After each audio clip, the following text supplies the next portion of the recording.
Good evening. This is BelGeode, and we are back with some more AeroFly FS2. Now, you may have noticed that you're getting this video on a day that I do not normally post AeroFly FS2 videos. Why is that, you might ask? Well, I'm sure by now you've seen my Cessna video where I was flying around with Pam in New York. We're actually here in Colorado today, but the reason why I am doing that will become apparent a little bit later on in the video. But the reason why I'm in the Cessna is because on Thanksgiving Day, that is November the 23rd, 2017, IPACS gave us an update, basically. They updated AeroFly FS2, and as part of the update, they basically nullified everything that I was talking about in that video that you would have seen last Friday. So what do I mean? Well, initially you had to use the cold and dark mod in order for the default Cessna to have the capability to be started from cold and dark. That is no longer the case. In fact, if you still have the mod installed, you'll notice that it says it's no longer compatible with this version of AeroFly FS2. Instead, what they've opted to do, which of course is the better option, they've incorporated a lot of the features of the cold and dark mod into the default Cessna 172. So that means this Cessna that we're sitting in right now is the one that comes standard with AeroFly FS2, and yes, you now have the capability to start it up and shut it down. I should also warn you, by default, whenever you load up any aircraft in AeroFly FS2, the default condition is on. So if you want to do a cold and dark start, you're going to have to load up, and then you're going to have to turn everything off like I just did in order to do this video.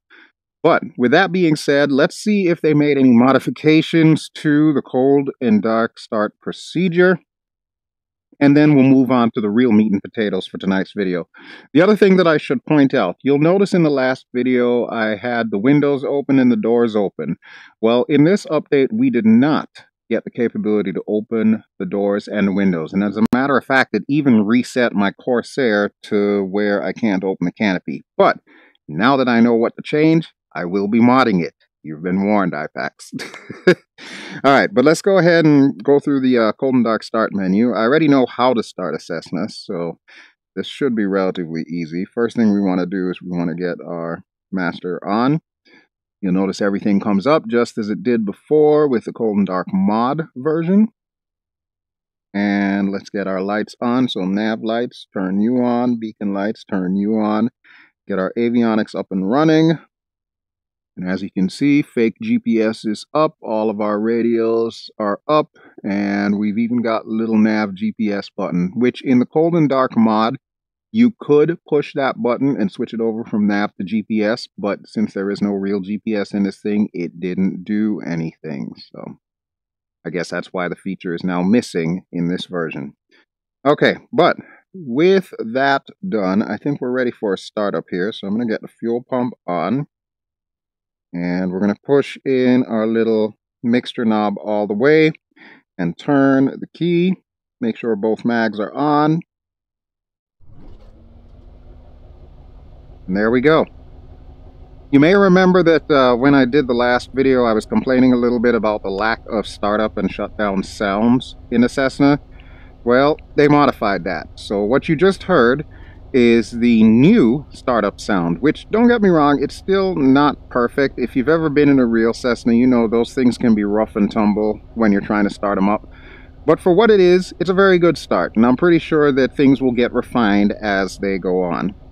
But there you go. That is the major thing that I wanted to show you, at least with the Cessna, was that now it does have cold and dark starting capability. So that now makes two aircraft that can be started up. The other, of course, being the Dash 8.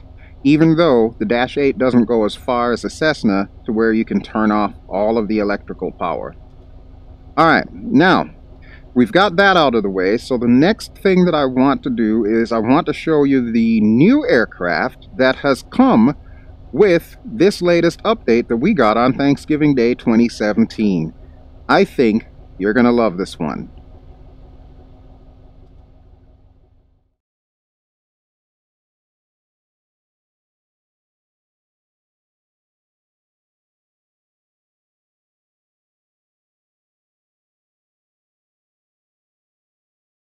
Okay, so this is the aircraft that I wanted to show you. This is the Buecker Jungmeister, which is a World War II vintage, or actually it predates World War II. It was used for aerobatics, among other things, and it actually was really popular up until the 1960s. This is the new aircraft that we have gotten with this update of AeroFly FS2, the update that went in on Thanksgiving, November 23rd, 2017. Now, I've got the sim paused because, similar to the Corsair and some of the other aircraft, this aircraft does not have a parking brake, which makes it a little bit difficult for me to try and just talk you into this aircraft before we actually go flying, because otherwise we would be moving on our own. So we're still here at Garfield County Airport, and part of the reason why I chose this airport is not only the fact that it's in Colorado, the new area that we've got to explore, but in my first video where I showed the Corsair in Colorado, I incorrectly pointed out this airport as Garfield County. Now, I should have known better because in my day job, I have to call Colorado a lot. And Garfield County, in particular, the town of Rifle, where this airport is located, is one of those areas that I've been calling rather frequently. So I should have recognized the error that IPACS had when they called it Garfield County. It's actually Garfield County. So hopefully the devs will get that fixed.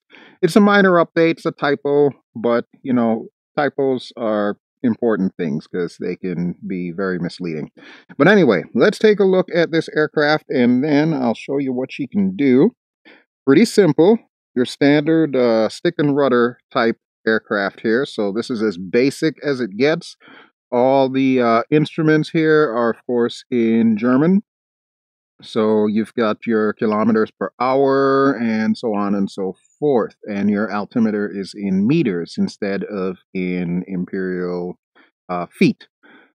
However, that is not going to stop me because I have the HMD on. So I can actually see that we are at 5,520 feet above sea level, and I can see that we are currently at 0 airspeed, obviously, because I've got the sim stopped. But let's take this thing for a little haul here, and I believe we're going to do some aerobatics first, because from what I hear, this thing is godly when it comes to aerobatics, so I want to prove that here. So we're going to be taking off from this airport, Kilo Romeo India Lima, and we're going to be heading to Kilo Golf Whiskey Sierra, which is Glenwood Springs, which is not too far off. We'll see what kind of speed we can also coax out of this thing. I do love the fact that it's a biplane because I can just like pop my head out the side. And as I've explained before, I absolutely love doing that. I think that's just too cool. I can't feel the wind on my face, but I do have the Oculus Rift on. So it's kind of sort of the same thing. Maybe if I turn my AC on, which is in front of my computer desk, that might give me the extra effect there. All right, but enough of my yammering. Let's go ahead and take this thing off pause, and we will head to runway 26, I believe, is where we need to go. I should also add that they did kind of fix the brakes. Well, no kinda about it. They did fix the brakes. They're not nearly as sharp as they were before, which was a bit of an annoyance because it would cause your aircraft to bounce all over the place. We don't have to worry about that anymore. But I'm still kind of hoping that they decide to go for my idea of making wheel chocks as the default parking brake for aircraft like this that don't have parking brakes, and even at idle would still move forward. I just think that would be something that would help us out a lot. You know, for those of us who like to do a little bit of prep work before we actually go flying, you know, this would be great instead of having to hold down the wheel brake button, which eventually will activate sticky keys with Windows, and then that just creates a whole new set of annoyances. Alright, but we're going to leave Rifle here.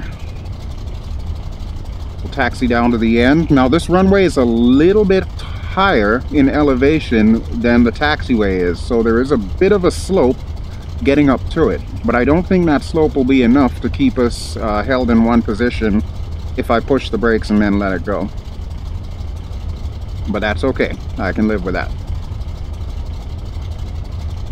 There should be a little bit of a turnaround at the end there. Yeah, I see it.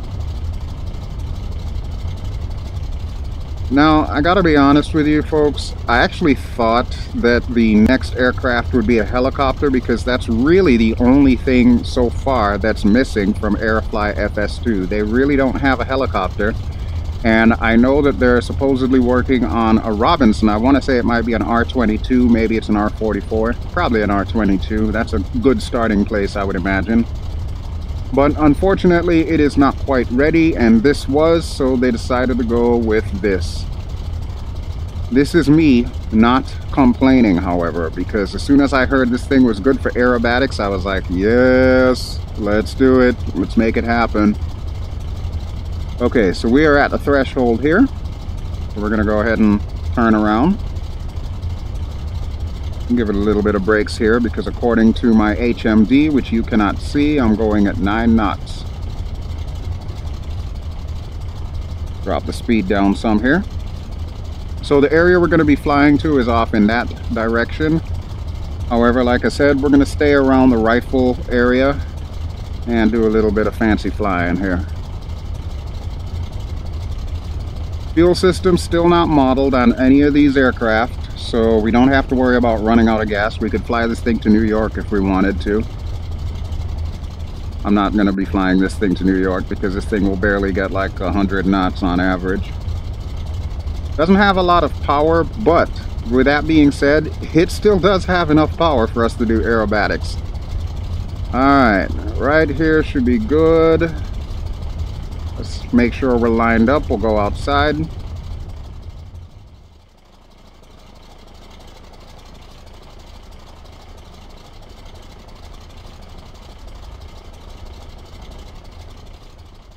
Alright, she wants to roll, so let's let her roll. Woo-wee! Okay, keeping her center is going to be difficult. There we go. We're already airborne and we're only at 75 knots, and I don't even have the throttle all the way up. I am, however, going to pull it all the way to 100% right now. We'll see if we need to trim her up just a little bit. There we go. Alright, so this is the area of Rifle in Garfield County. There's not much here. There really isn't. There's a lot of farms, there's a few lakes. There's the Colorado River around here somewhere. And you can see like a couple of bits of neighborhoods here and there. Matter of fact, there's an industrial area right below there, a couple of warehouses and so on. I noticed that they do have some 3D buildings here, but not a lot. All the same though, pretty decent stuff. And there's these plateaus that Colorado's famous for.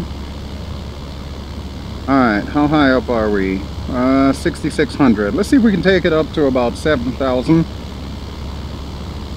I'm going to swing out to the right and get away from the neighborhood because when doing aerobatics you don't want to be over anybody's house. You know, just in case the unthinkable happens and you end up having to do an emergency landing, shall we say. Alright, but let's see if we can put this bird through her paces. And we're going to start off with something nice and easy as soon as we get back over 100 knots here. There's Garfield County. Okay. And let's do a snap roll. Whew, she's a little sprightly there. Huh, let's try that again, this time from the outside.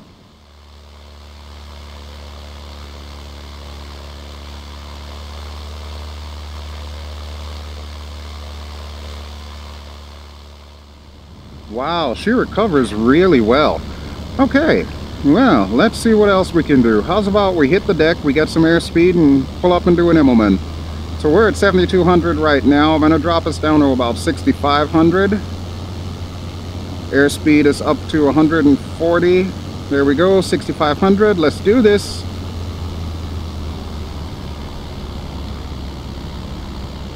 And we are inverted. Very nice. Very, very nice. All right, let's flip her back around. I don't know if I can do a 4-point turn in this thing since it doesn't have that much speed, but I'm going to attempt to. That was the worst 4-point turn ever done. Alright, there's our airport. And I'm curious to know if I could do a hammerhead with this too. We're going to need to get some airspeed for that though. We're dropping to about 77, which is almost our stall speed. Okay, so we'll line up westbound. Or actually, I guess that would be eastbound. And let's go down. We're going to go outside for this. And I'm going to see if I can demonstrate a hammerhead.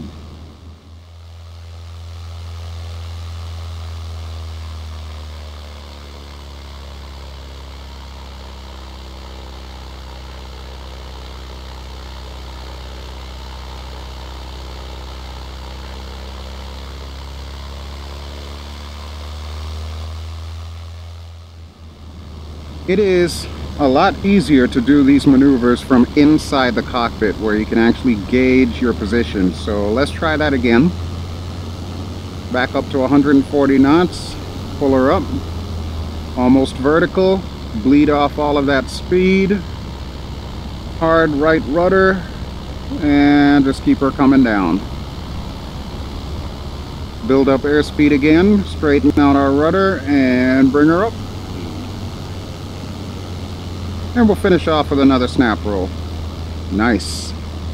Very nice. Now I'm going to get some more altitude and I'll do a quick loop-the-loop, or at least attempt to. And then that should be enough aerobatics for the time being. I'm sure you're all getting rather airsick. Once again, the beautiful Colorado scenery. Absolutely gorgeous. Okay, we're back at 7,000, so let's drop her down. Bring her down to 6,500 right here. And here we go. Alley-oop. Over the top. And bring her back down. Finish off just below 6,500, so not too bad. Not too bad at all. Alright, so as I had mentioned earlier, we're going to be heading out to Glenwood Springs. Now, one of the things that I like about flying in something like a biplane, even though you don't have things like GPS, and of course I'm cheating a little bit by having the HMD. I'm sure you can see this lovely wood floor. I'm not actually staring at the wood, I'm actually staring at the HSI below me. But yeah, we're going to be doing a bit of nap of the earth flying, I would say, or dead reckoning, I guess. We're going to basically be following the landmarks. In particular, this highway that's right below us. This highway should take us directly to Glenwood Springs. So this is how we're going to navigate here. No need for VORs, no need for NDBs, none of that stuff. We're just going to do it the old-fashioned way, the same way they most likely would have done it when this aircraft first came out in 1935. I seem to have lost my highway here. Let's see if we can find it. Oh, there it is. It's a good thing this thing doesn't have a problem being inverted, otherwise my trip would be cut short. But yeah, you can see the highway stretching off in that direction towards the mountains. That's where we're headed. Get a little bit more airspeed going here. So I really love the quality that IPACS has been putting in these aircraft.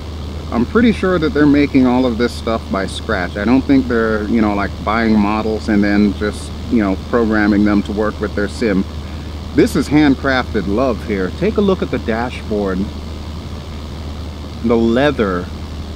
That is just so cool. Even the little ball here, our little compass, you can tell that it's reflecting light properly.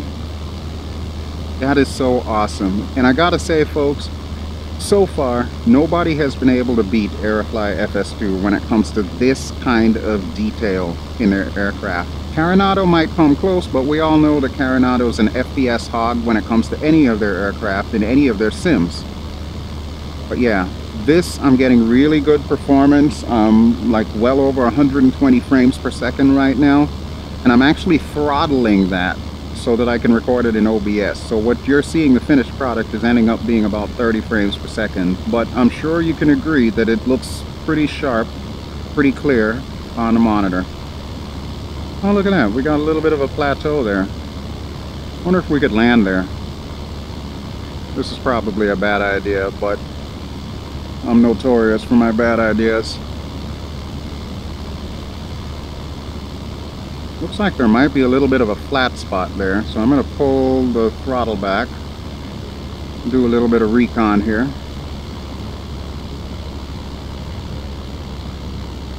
I gotta watch out for these thermals coming up off these hills. There really shouldn't be that much because of the fact that it's late afternoon. Yeah, this is awesome.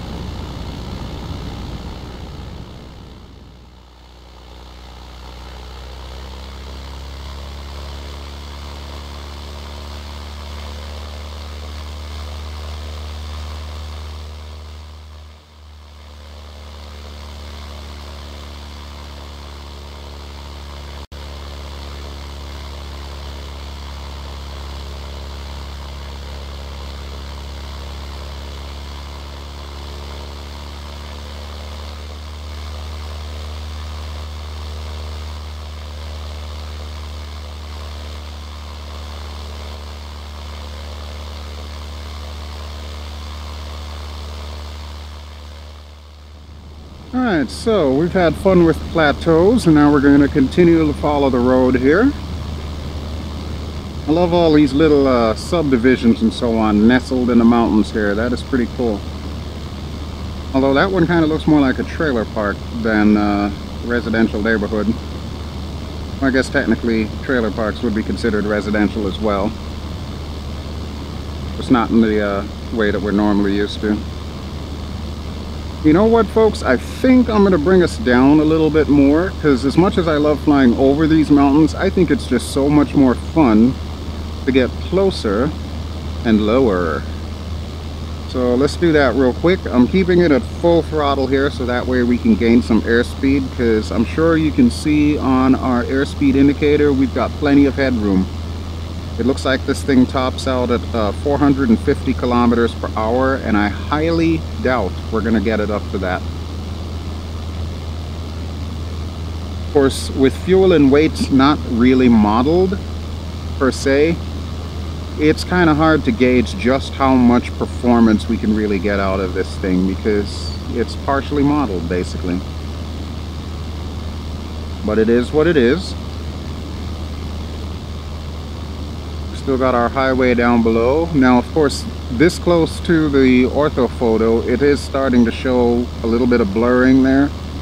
This stuff was actually designed to be seen at higher up. But you never know, maybe if IPACS has the time and the resources, they might start to develop road networks and other 3D objects to make the scenery pop, and then relegate the orthophotos for things like these gorgeous mountains off to our right, our left, in front and behind, basically.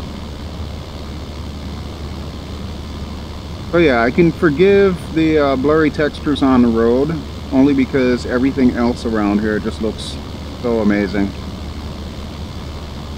Incidentally, in case you were not aware, AeroFly FS2 is no longer in early access. It is now officially considered released. Now, what does that mean in the grand scheme of things? That means that you can expect to see a lot of these updates coming really quickly from IPACS. As they have stuff available, they're just going to shoot us an update, basically. Which means hopefully we might get that helicopter soon. It also means that maybe they're going to start expanding some of the areas that we were looking at before. For example, in the New York video, I discussed that the high-resolution orthophoto also takes into consideration places like Pennsylvania, my home state. I would love to see them finish that up, and I've heard that they are working on it, but I don't know any of the details as of yet. But yes, now that they've achieved this major milestone of having this thing be considered officially released, you can expect to hear a lot of good stuff from AeroFly FS2 in the coming months. Oh, this is just gorgeous. This is a Kodak moment here. Let's go outside.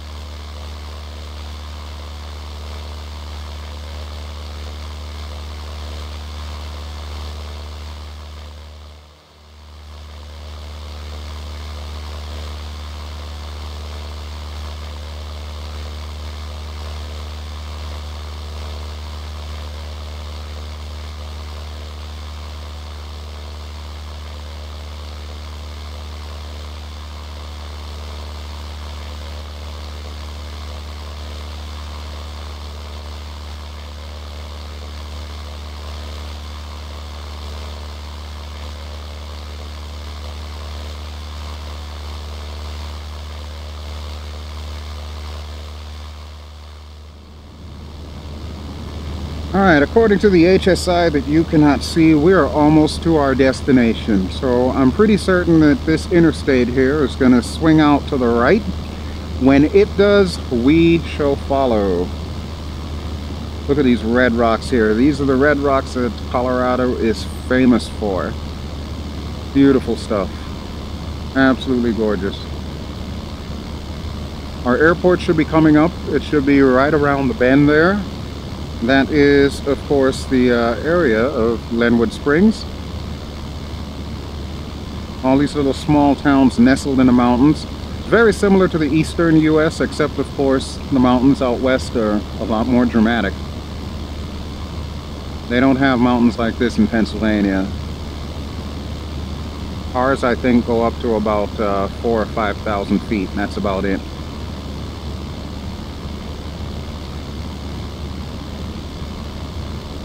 And I decided to turn on the clouds, even though I'm still not a huge fan of it, but I think the image of the clouds nestled in the mountains there is just too cool to pass up. So there you go. Alright, our airport is directly where I am looking. So right underneath our top wing and just to the right of the support spar, that's where our airport is, and that's where we're going to be landing. Now, I'm not too familiar with Glenwood Springs Airport, so I'm going to have to do a flyby and see what's going to be our best way to get in. And just to forewarn you folks, I'm probably going to bounce. I am definitely not an expert when it comes to flying tail draggers, as I'm sure you saw on that takeoff. But yeah, this is looking prime time here. The only thing that I could say is a little off is the fact that there are no 3D buildings here. But then, I've explained before, IPACS is a very small team. They can't do everything all at once. So, at least we've got some high quality ortho photo here. And honestly, with AeroFly FS2 now being officially released, I would say the community can definitely pick up some of the slack and fill in some of their home areas. So if we've got any people from Colorado that are familiar with this area, maybe you might want to talk to IPACS and see how to go about adding 3D objects to it. Alright, there is our airport. This is what we've been looking for. So I'm going to bring our throttle back to about half. We'll start our descent. From all appearances, it looks like we've got a plateau up ahead too, so I can't descend too much. Matter of fact, let's go outside and check it out.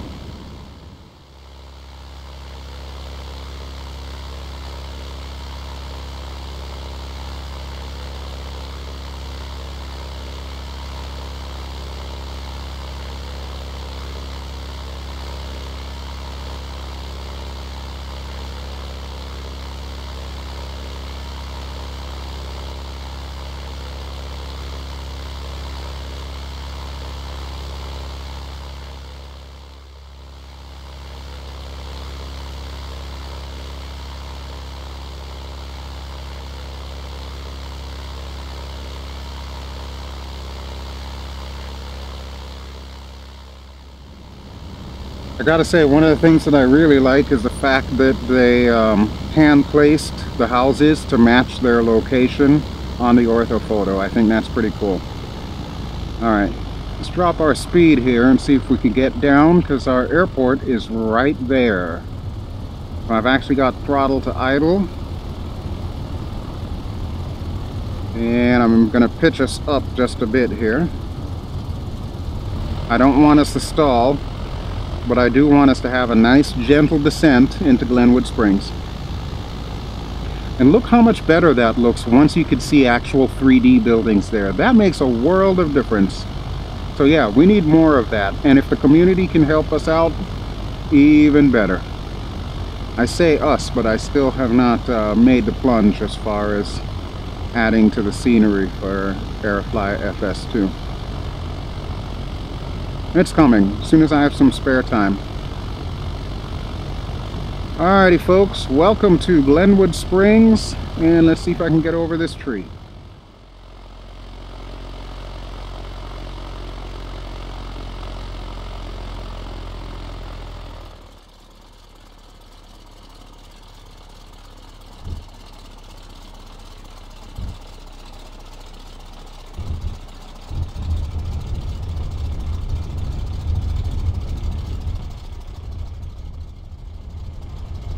Alright, well, that was a typical BelGeode tail dragger landing, but we're down.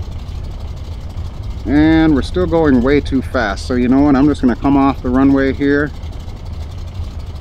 And look at that. We've come to a nice stop. Or at least I thought we did. It appears we're still moving though. Okay, so, like I said, welcome to Glenwood Springs.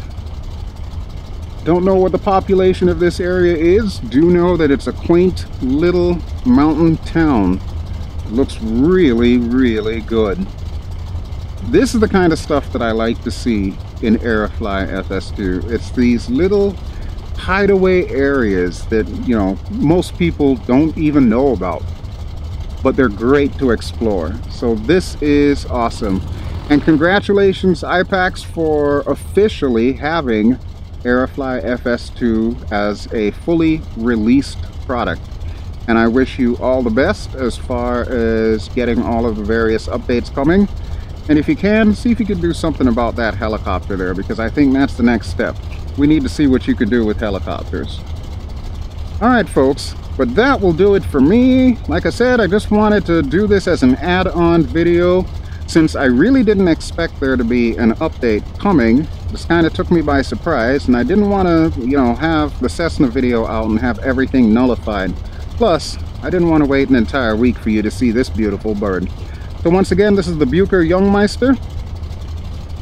German-built product, very sturdy, built to last, very good with aerobatics. And obviously I'm going to need to fly this thing a lot more and have some more aerobatic fun with it.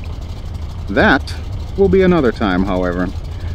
Okay folks, this has been BelGeode. I have been flying in AeroFly FS2, and I'm here in Colorado in the Buecker Jungmeister? I don't even know how to pronounce it anymore. If you enjoy what you've seen, please feel free to give me a like. Don't forget to subscribe if you haven't already done so. And I will be back sometime in the very near future, probably next week most likely, with some more AeroFly FS2 goodness. Until then, I hope you all have a great holiday weekend, and I will talk to you really soon. Ciao!